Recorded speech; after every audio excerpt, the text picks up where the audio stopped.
There was always something wrong with Annie. For years, I thought I was the only one who noticed. Our parents were never home. Mom worked nights at the nursing home. Dad spent his days at sea. They managed until Annie's insomnia diagnosis. Aunt Judy and Uncle Mark took us in when they could. Annie always had her own room upstairs, far away. I asked to stay with her once, not for her sake. Theirs. She hadn't slept in over a day. "She's fine, Andrew," Uncle Mark said. "Get some rest." It wasn't Annie I was worried about, it was everyone else. Bad things happened when she was around. She knew I was on to her. "You don't have to babysit me," she hissed, red hair wild around her face. But she was wrong. Annie didn't force people, she planted the seed and waited. Jonathan was her favorite target, younger, eager to impress, and Annie knew it. "You're actually scared." Annie sat on his bed, legs crossed. "It's science," she said. "Cats can survive high falls, they always land on their feet. You don't believe me." "I do." "Then prove it." I got there too late. The cat hit the grass, flailed, then rolled and trotted away. Fine, everything was fine except for Jonathan. He froze, then bolted, slamming his door behind him, sobbing on the other side. I spun on Annie, still on the bed, watching, grinning. I told Mom and Aunt Judy, but Annie was always one step ahead. "My teacher said cats can fall from high places," she said, small, innocent. "I'm sorry, Aunt Judy." It was bullshit. Annie had never been sorry in her life. I should have known that it would only escalate. And it did. Jill's 12th birthday party. One minute it was cake and squealing girls in neon pajamas. The next, vomiting in the sink, the bushes, the overflowing bathroom. Like they'd all been poisoned. Aunt Judy was frantic. I watched Annie. She stood in the middle still, arms crossed, eyes darting. She wasn't sick. She wasn't upset. She was watching. That was enough for me to know. She had done something. "The lemonade," I whispered to Jonathan. He looked at me narrow-eyed. "Annie did something to it." Aunt Judy dumped the lemonade in the sink, cursing under her breath. Uncle Mark stood near the trash can, arms crossed.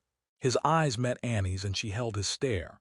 No smirk, no sneer, just watching, studying, like she was waiting for something. He knew it was her too, and she knew it would burden him to tell our father. A game of chicken.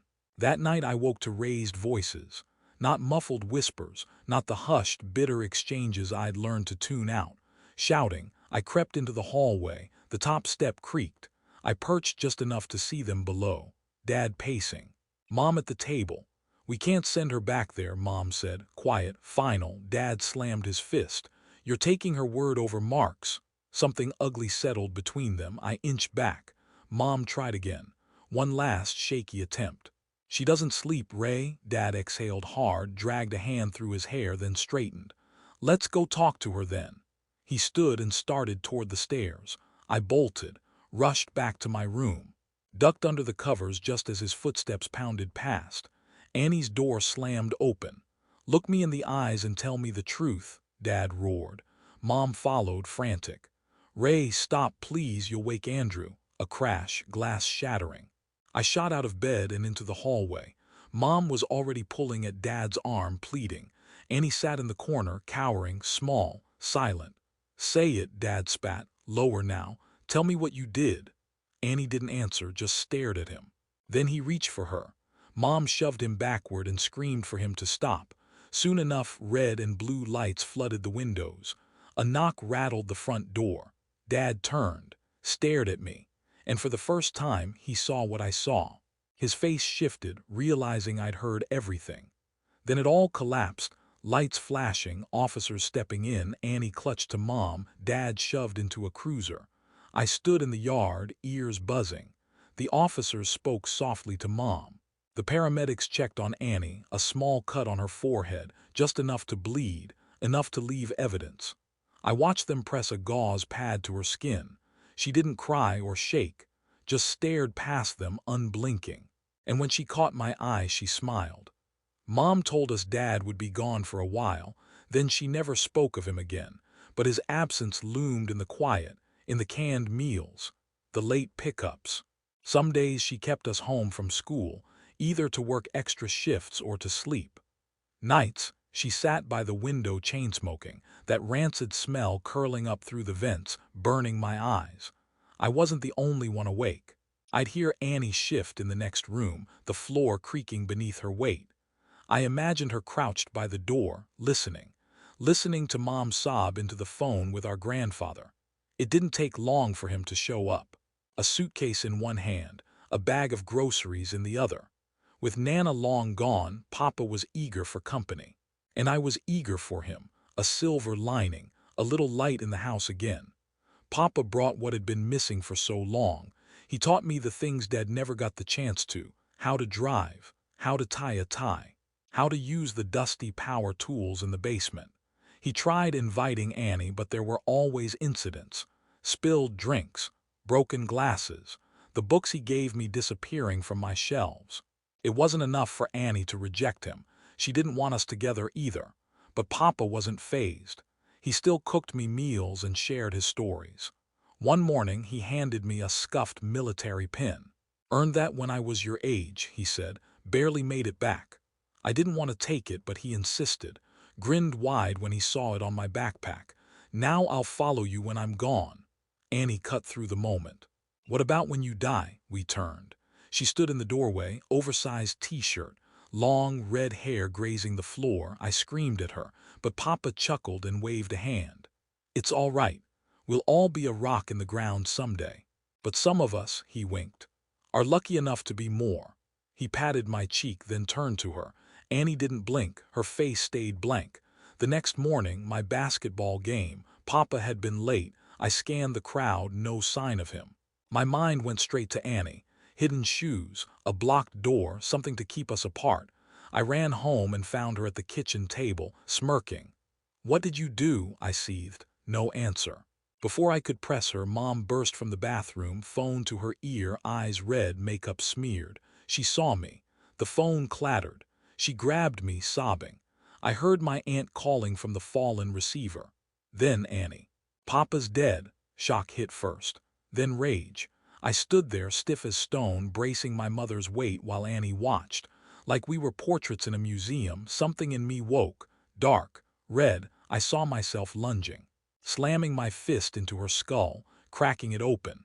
Her black soul uncoiling, slithering out like smoke, like a demon set free, but I didn't move, because she wanted me to. I wasn't going to give her that. Not about this.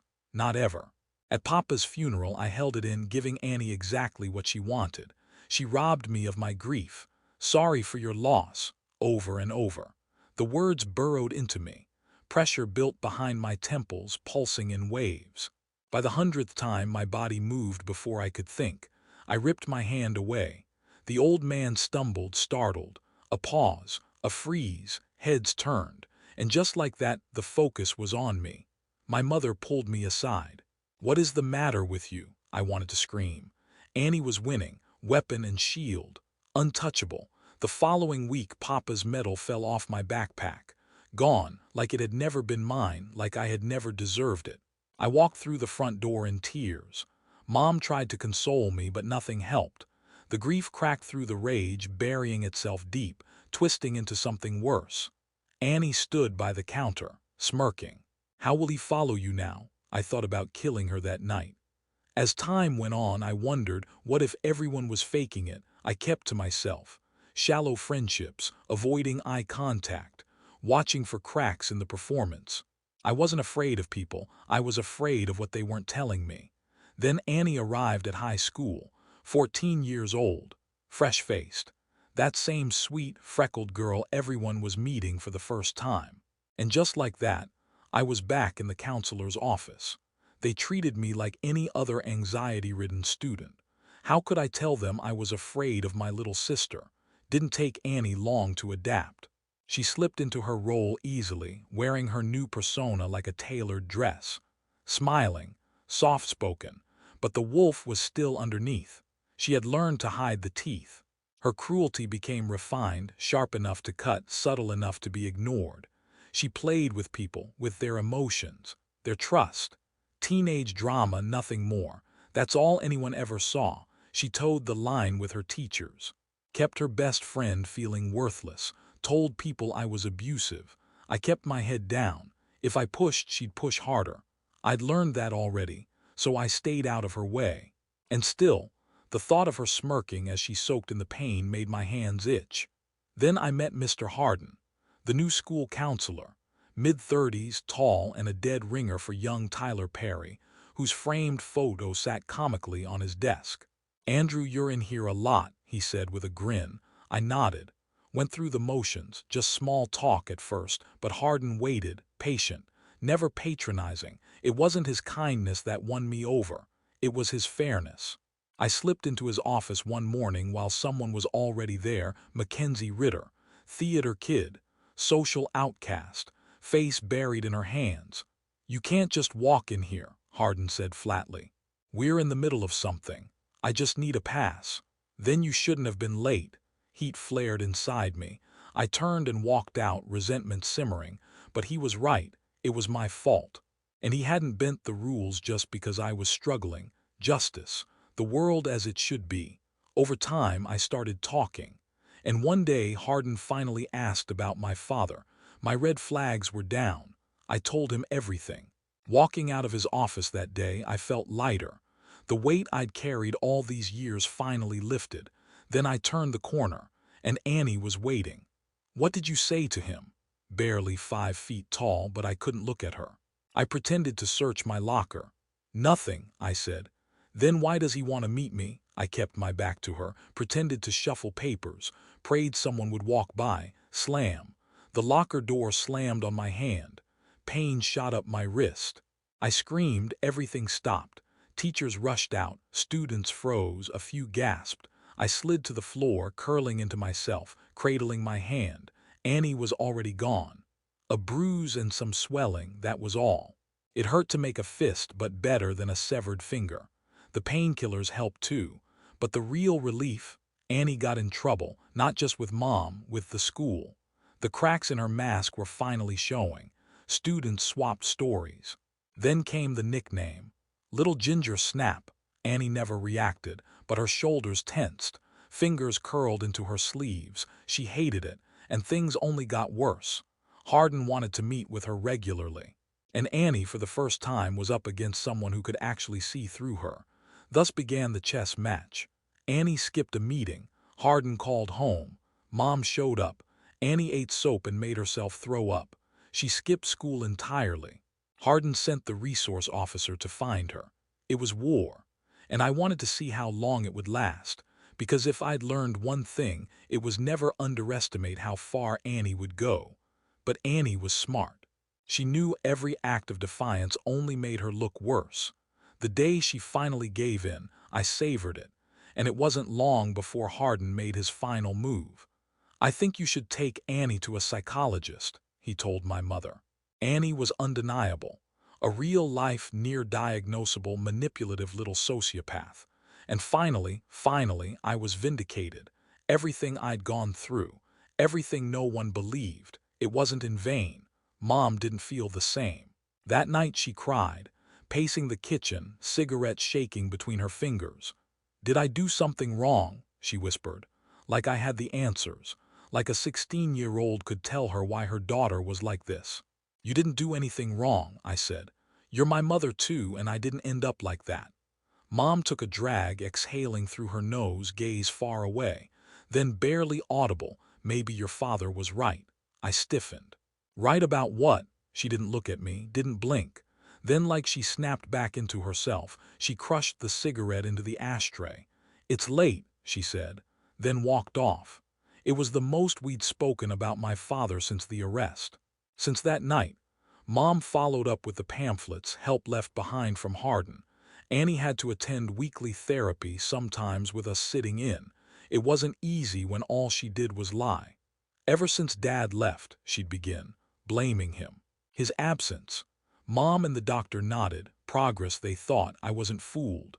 As soon as we got home, she'd lock herself in her room, no words, except one last look from the stairway. Not a glare, not anger, something else, calculating. That's when I started sleeping with a knife under my pillow, just in case. Never underestimate how far Annie is willing to go. And right now, it seemed like she wanted me dead. The psychologist told Mom to be patient, to give Annie time. Instead, Mom did the worst thing anyone could do. She went to the internet. She spent hours, days, falling into black holes of junk science and panic forums. Then she found him, Dr. McKinnon, private practice in Boston, a so-called expert in personality disorders. Mom read everything, his research, his interviews, the book he'd written about his groundbreaking work with murderers, state-of-the-art technology he promised, a way to rewire Annie's brain to fix her. Mom was on the phone in seconds. "I can help your daughter," McKinnon promised. I was pretending not to eavesdrop from the other room, pencil froze in midair. What we do is revolutionary. We can rewire how she processes emotion, give her a shot at a normal life. Mom drove to Boston that weekend, signed every waiver, paid an exorbitant amount, booked a hotel for recovery days. Surgery was scheduled, 6 weeks. As if Annie would ever let it happen. The night Mom told her, it erupted. "Why would you do this to me?" Annie snapped. "Because there's something wrong with you." It hurt Mom to say it. But Annie, she was ready, waiting for this moment. For Mom to slip. Because nobody hurt better than Annie. She always knew the worst thing to say, locked and loaded. She fired. "You're worse than Dad." Mom slapped her, then stood there breathless. Annie didn't move, didn't flinch, didn't even touch her face. If anything, she looked impressed. "I want to go to another school," she said, like nothing had happened. "Send me to St. John's." Mom let out a tight breath, still collecting herself. "I don't have the money for that, Annie." "Cancel the surgery," Mom huffed, and then steel hard. "It's either the surgery or I'll have you committed." "Which one?" Annie turned and walked straight to her room. No last words, no final jab. Nothing, just gone. That night I barricaded my door, slept with my fingers wrapped tight around the handle of the knife under my pillow, and I prayed. Days passed without incident. Annie went to school, walked home, did her homework, ate dinner. Went to bed. It was unnerving. I told Hardin as much. I'd been seeing him more often. He couldn't discuss Annie's sessions, but he indulged me on the topic. "She's a monster," I said. "The world would be better off without her in it." The words felt too easy, too natural. More than that, I meant them. Hardin noticed. He leaned forward, expression neutral. "That might be the problem." "What?" My legs started bouncing. "Andrew, you've vilified her for so long you're forgetting she's a person too." My fingers tapped the armrest, restless, annoyed. "I'm not saying you're wrong to feel the way you do," he continued. "But you should try to understand who she really is. You call her a monster." He angled his head. "But I promise there's always a reason," I scoffed. "Like what?" He folded his hands. "We're all trying to figure out how to navigate life, your sister included. But sometimes, things happen to people that change how they move through the world. Not all of us were given the tools to deal with that the right way." He dropped his gaze, and something flickered across his face. Regret, hesitation, a second too long of thought. "Did something happen to her?" I asked. Hardin looked at me but didn't answer. Before I could push, the office door flew open. Principal Matthews stood in the doorway, face tight. Behind him, 2 uniformed officers. My blood ran cold. Hardin straightened. "What's going on?" he asked. "Terrell Hardin." One of the cops stepped forward. "Please stand up." The room tilted. "What?" I started, but my throat barely worked. Hardin stood. "This is a mistake." Cuffs flashed under the lights. My stomach dropped. Students gathered outside, phones out, recording, whispers spread like fire. "Holy shit, what did he do?" It was Mackenzie Ritter. The name hit me like a slap. I whipped my head around, scanning the crowd. Mackenzie near the office, crying into a teacher's shoulder, and Annie right beside her. A hand on Mackenzie's back, a soft, sympathetic expression, like she'd helped her find the courage to speak up.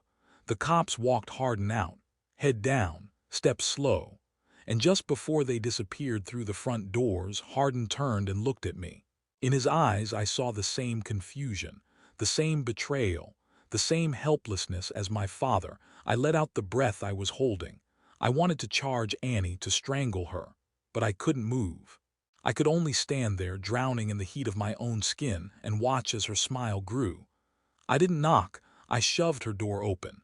Annie barely looked up from her bed, flipping a page in her book. "What?" she said, casual, like she hadn't just destroyed a man's life. "How the hell do you sleep at night?" She sighed and slipped a bookmark between the pages. "I don't." "You lied. You set the whole thing up. Mackenzie, what the fuck is wrong with you?"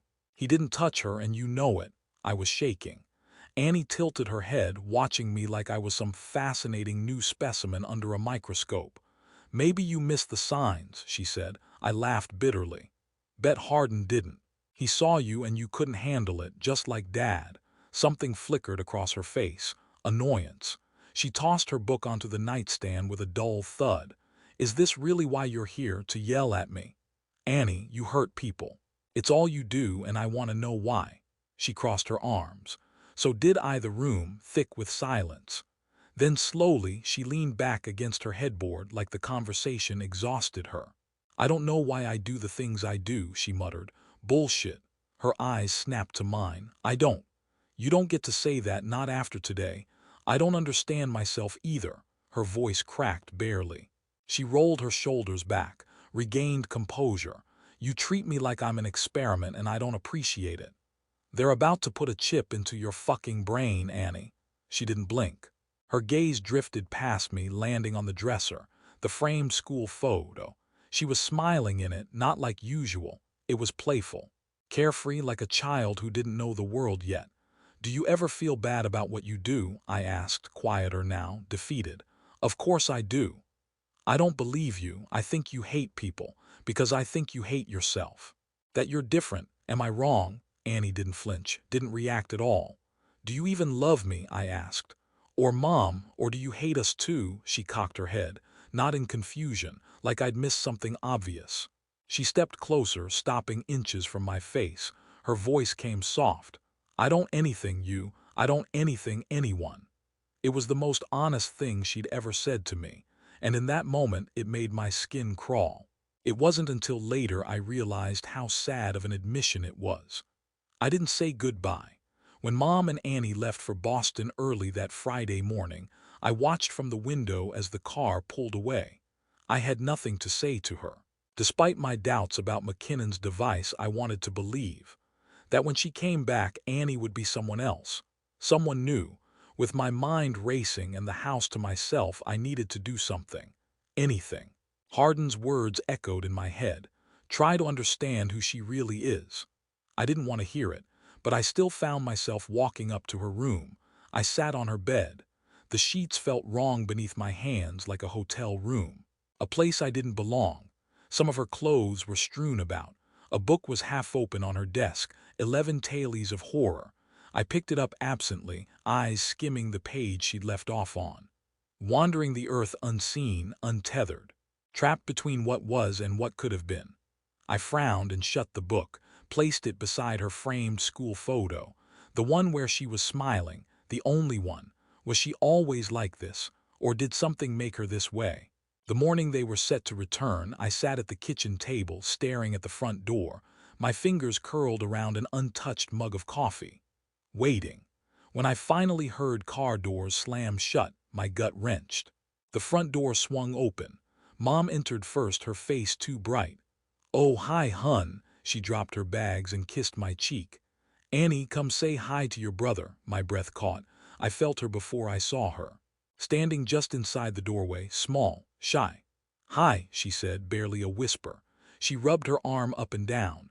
Awkward, like a kid in front of a classroom. She was uncomfortable, and somehow that unsettled me more than anything. "Hi," I managed. Her eyes were different. A small patch of her scalp had been shaved, stitches running from her forehead into her hairline. "Can I take a shower, Mom?" she asked softly. "Of course, baby, just be careful. Wear a cap, okay?" Annie nodded and slipped upstairs without another word. The second she was gone, Mom hovered beside me, grinning. "They said it might take time," she whispered, hopeful, delusional. "But I think it's already working." I said nothing. Just watched her float into the kitchen like this was the first good day she'd had in years. I glanced at the wooden knife block on the counter. The biggest slot was still empty. I wasn't putting the knife back. Not yet. I needed to see a lot more. Annie slept for days, weeks, An expected side effect, Mom told me. When Annie was awake, she was polite, please. Thank you, short, clipped words over dinner. No sarcastic jabs, no needling glances. I tried to enjoy my summer. Rode my bike, shot pucks, but I was still stuck with her. Mom called constantly, but there was nothing to report. For the most part, Annie wasn't there. And then the walls shook. I woke gasping, something slammed. I shot up, heart hammering, and sprinted to the hallway. Outside Annie's door I listened. More crashes, another, silence. I reached for the doorknob, then stopped. Something told me not to go in. Something told me to stay away. I called Mom instead. It's normal, she assured me. McKinnon said this might happen. He called it emotional fallout. Emotional fallout. Wish someone had warned me. After that night I was hyper-aware of her. I heard her muttering through the walls. Whispers, gasps, coughs, it was growing. Louder each day. One night I pressed my ear to her door. The house was quiet. The hum of the AC, the dull buzz of a street lamp outside, and Annie, whispering. I couldn't make out the words. A one-sided conversation. Murmurs creeping beneath the crack of the door. I wanted nothing to do with her, and yet I was curious. So I knocked. Come in, Annie called, voice small. My fingers tightened around the doorknob, lingering a second. I stepped inside. She was wrapped in blankets, cocooned up to her neck. Only her face peeked out, pale, waxen. I stood by the door like last time. Are you okay? I asked, half-hearted. I already knew the answer. Her face twisted, a scrunch of features. She burst into tears. Hard, heaving sobs. I'd never seen her cry like this. Real, ugly, raw, something inside me warmed. A slow, crawling satisfaction unfurling in my chest. She shook her head violently, the blankets rustling around her. I don't like this, she gasped. I don't like it, I don't like it. She reached for my hand. I pulled back. But a strange light bloomed inside me, like stepping into sunlight after a lifetime in the dark. I had waited years to see her like this, weak and powerless.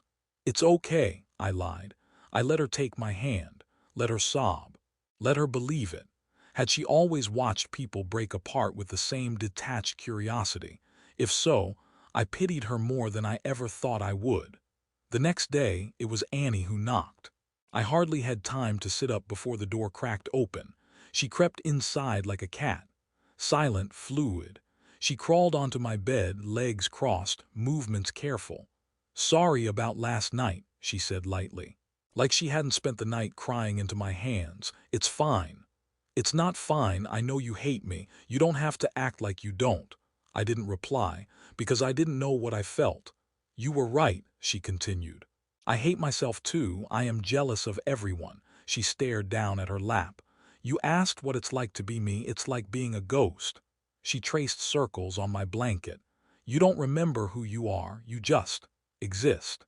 Nobody even knows you're there. She kept tracing, the same slow movement.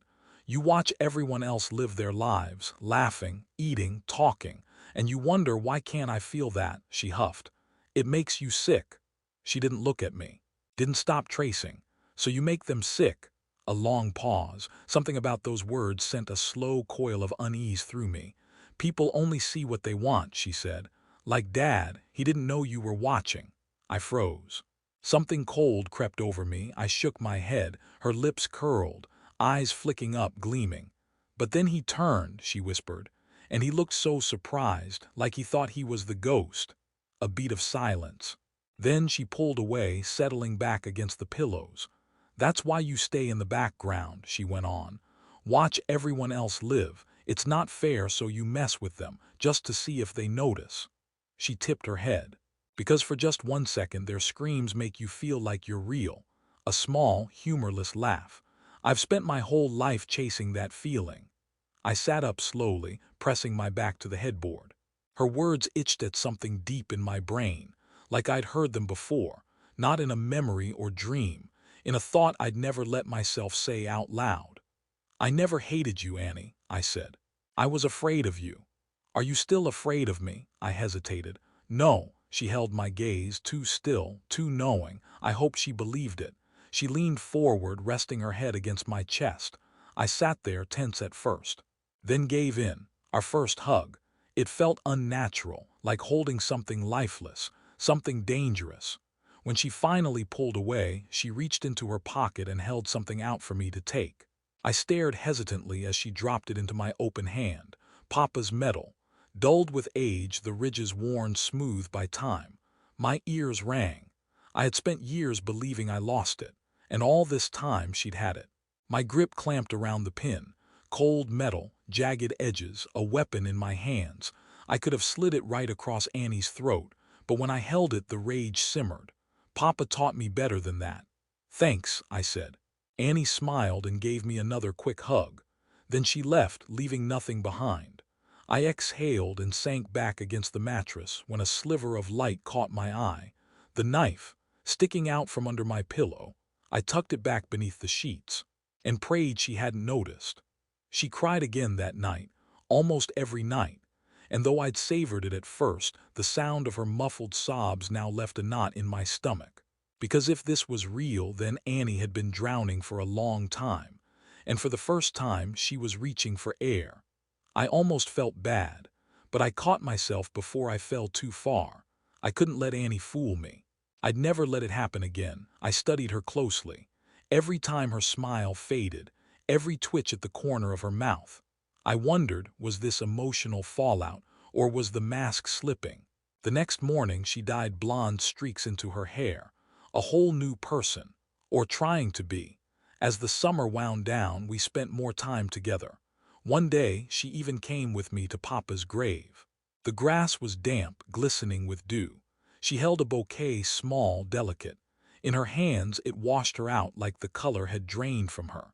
She laid the flowers carefully, then slipped her arm through mine, rested her head on my shoulder.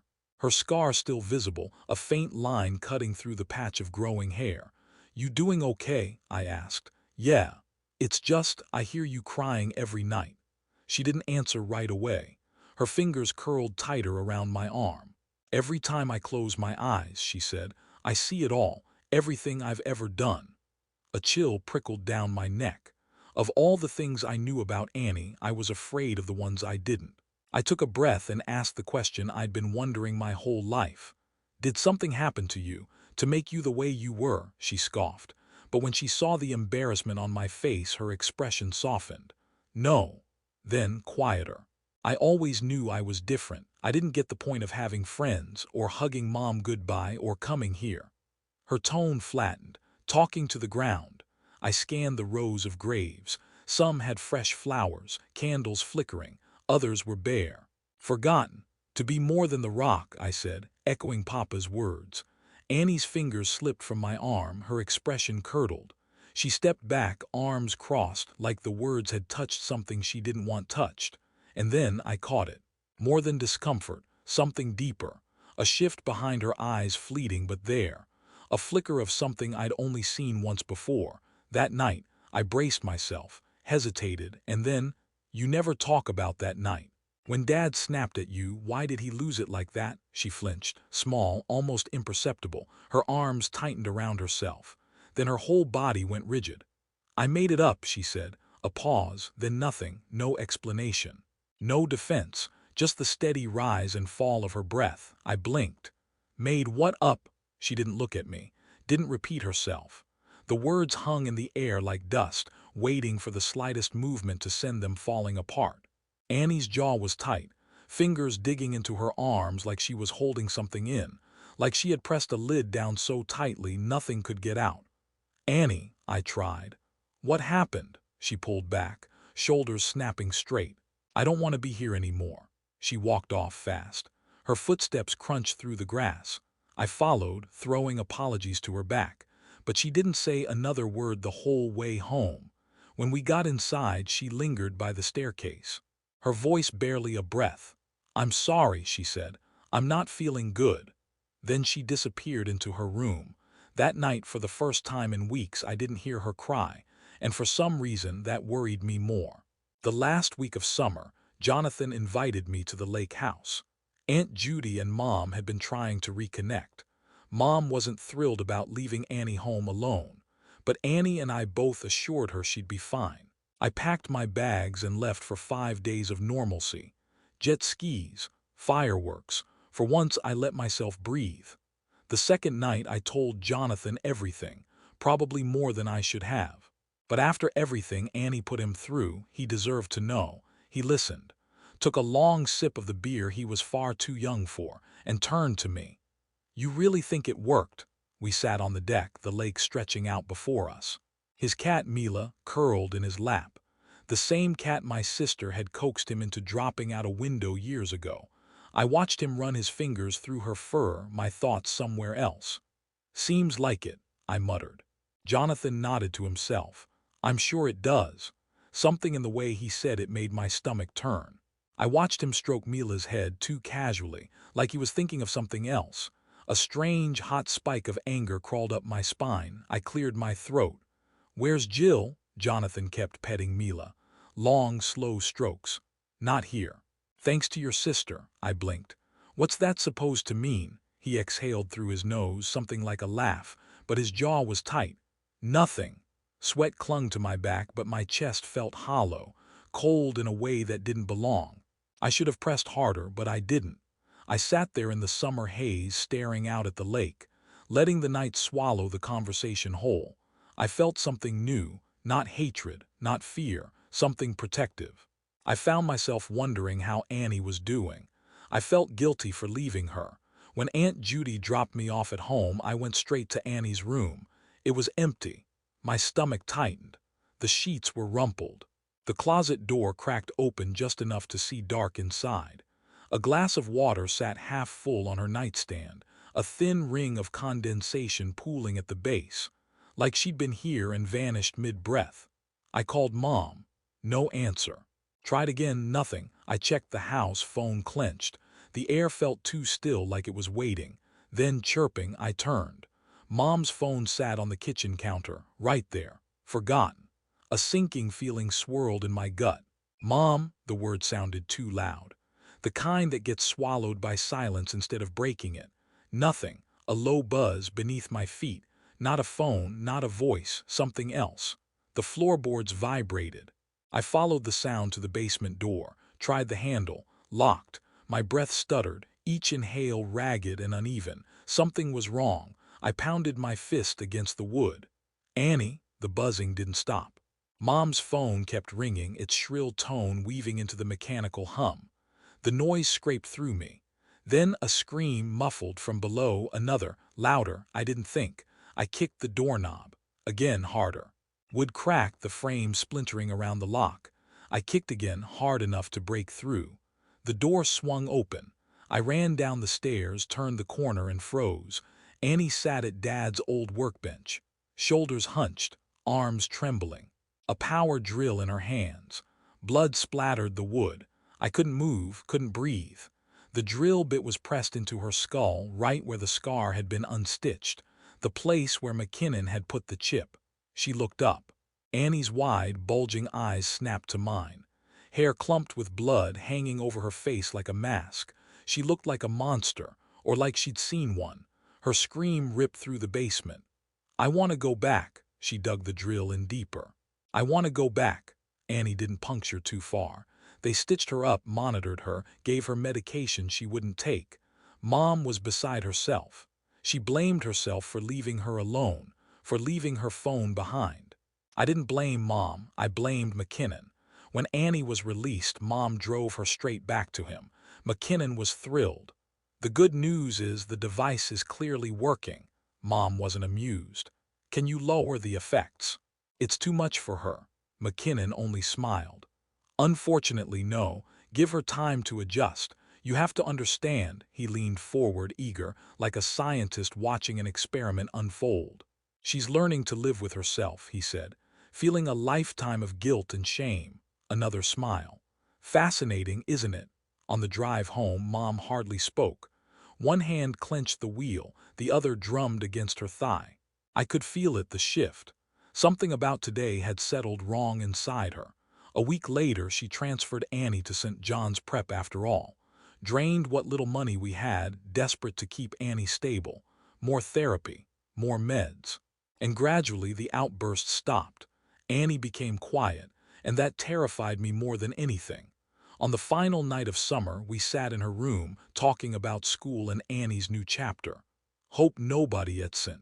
John's has friends at NHS, she said. I shrugged. Doesn't matter, you're starting over. She twisted a loose thread in her sleeve. What if it's too late? Too late for what? What if I die tomorrow? Would anyone visit my grave? Probably a question for her therapist. But maybe it was time to be her brother. I'd visit, I said. She blinked. A pause. Do you love me? She asked. Her piercing green eyes held me still. My throat tightened. 1,000 answers rose to my tongue, but she didn't want a pretty lie. She wanted the truth. Not yet, I admitted. The words sat rough in my mouth. But I'd like to someday.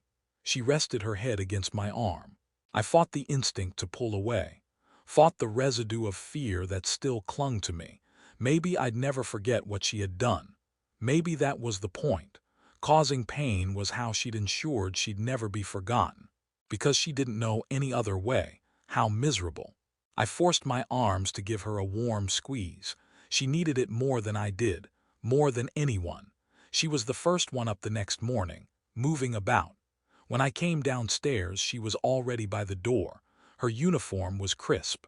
The skirt made her look smaller, hair braided, scar hidden. Mom grabbed her keys. Have a good first day, fresh start for all of us.